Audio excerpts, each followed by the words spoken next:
Berita melaporkan seorang peniaga kecewa tidak dibenarkan meniaga petai menggunakan motosikal di bahu jalan dan bertindak membuang kesemua petainya di jalan raya sebagai protes.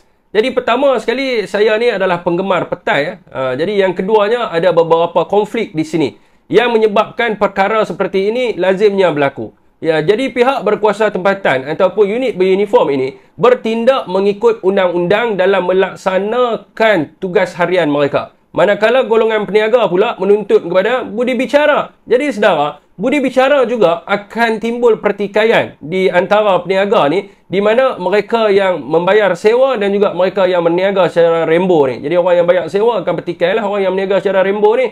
Jadi saudara dan saudari, sebab itu semasa Perikatan Nasional menjadi kerajaan PN memperkenalkan wilayah bebas berniaga WBB, iaitu satu inisiatif yang membenarkan orang ramai membuka gerai ataupun perniagaan kecil-kecilan secara percuma di kawasan-kawasan yang sesuai di Kuala Lumpur, Putrajaya dan juga Labuan. Dan sekiranya ada inisiatif seperti ini, pihak berkuasa tempatan pun tidak ada masalah untuk membiarkan perniagaan kecil-kecilan seperti ini. Masalahnya sekarang ini, kerajaan Madani dan juga kerajaan negeri yang ditadbir oleh Madani ini, mereka ni hanya fikir macam mana nak ambil duit rakyat, nak cukai rakyat, nak kenakan sewa tapak. Namun mereka ni tidak fikir bagaimana nak bantu rakyat yang susah dan miskin. Apakah pandangan rakyat Malaysia? Adakah kerajaan Madani ini perlu ditukar ataupun mereka perlu meniru model yang telah dibuat oleh Perikatan Nasional untuk membantu rakyat?